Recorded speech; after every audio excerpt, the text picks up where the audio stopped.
कांग्रेस के तमाम नेता और कार्यकर्ता ये बात अच्छी तरह से जानते हैं कि वो इस बार सड़कों पर विचारधारा को लेकर, देश को लेकर या आम जनता की किसी समस्या को लेकर नहीं, बल्कि गांधी परिवार को बचाने के लिए उतरे हैं। इसीलिए सभी ने बढ़ चढ़कर विरोध प्रदर्शन के अपने वीडियोज बनवाए ताकि गांधी परिवार के प्रति उनकी वफादारी साबित हो सके।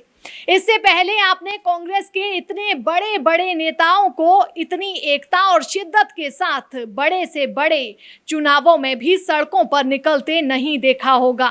पहले दिन लगभग 8.5 घंटे की पूछताछ के बाद दूसरे दिन फिर से ईडी ने राहुल गांधी से पूछताछ की और इस पूछताछ के विरोध में कांग्रेस पार्टी के नेताओं और कार्यकर्ताओं ने अपना सत्याग्रह जारी रखा। कई दशकों के बाद ऐसा हुआ है जब कांग्रेस पार्टी किसी मुद्दे को लेकर एकजुट दिखाई दे रही है, लेकिन जो मुद्दा उसने चुना है वो गलत है, क्योंकि कांग्रेस पार्टी भ्रष्टाचार के एक मामले में राहुल गांधी को बचाने के लिए एकजुटता दिखा रही है, जबकि इस तरह के मामलों में ऐसा शक्ति प्रदर्शन ना सिर्फ अनैतिक है बल्कि ये देश के कानूनों और संविधान का मजाक उड़ाने जैसा है।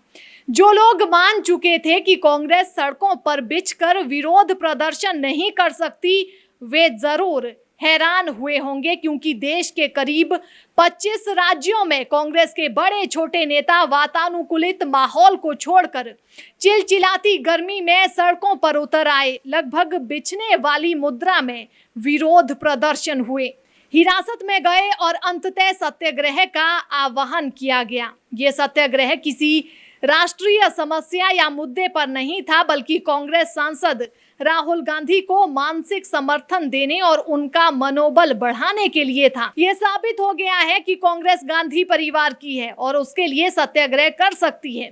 संभव है कि जिस दिन कांग्रेस अध्यक्षा सोनिया गांधी ईडी में जवाब तलबी के लिए जाएंगी, उस दिन भी ऐसा ही उग्र और उत्तेजित सत्याग्रह देखने को मिलेगा। आखिर वो तो पार्टी की राष्ट्रीय अध्यक्षा है। क्या कांग्रेस और गांधी परिवार में ऐसा आत्मबल है कि सत्याग्रह को किसी निष्कर्ष तक पहुंचाया जा सके? आपको ये भी स्पष्ट कर दें कि ये महात्मा गांधी वाला सत्याग्रह नहीं था। कांग्रेस आज वो कांग्रेस नहीं है जिसने आजादी की लड़ाई में महत्वपूर्ण और अग्रणी भूमिका निभाई थी। 1969 के बाद जो इंदिरा कांग्रेस सामने आई थी, मौजूदा कांग्रेस आज उसका अवशेष ही बची है।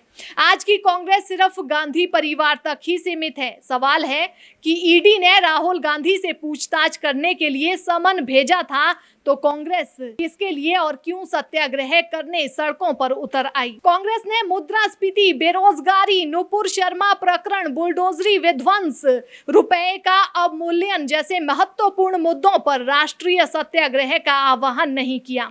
लेकिन गांधी परिवार की पेशी के मद्देनजर दोनों मुख्यमंत्रियों अशोक गहलोत और भूपेश बघेल समेत राज्यसभा में प्रतिपक्ष के नेता मल्लिकार्जुन खड़गे, लोकसभा में कांग्रेस संसदीय दल के नेता अधीर रंजन चौधरी, पूर्व मुख्यमंत्रियों, विधायकों, 26 सांसदों और कुल 459 नेताओं ने गिरफ्तारी दी। यही नहीं, सत्याग्रह के नाम पर कांग्रेस ने स्वतंत्रता संघर्ष, त्याग, बलिदान और देश की विरासत तक की दलीलें दे दी।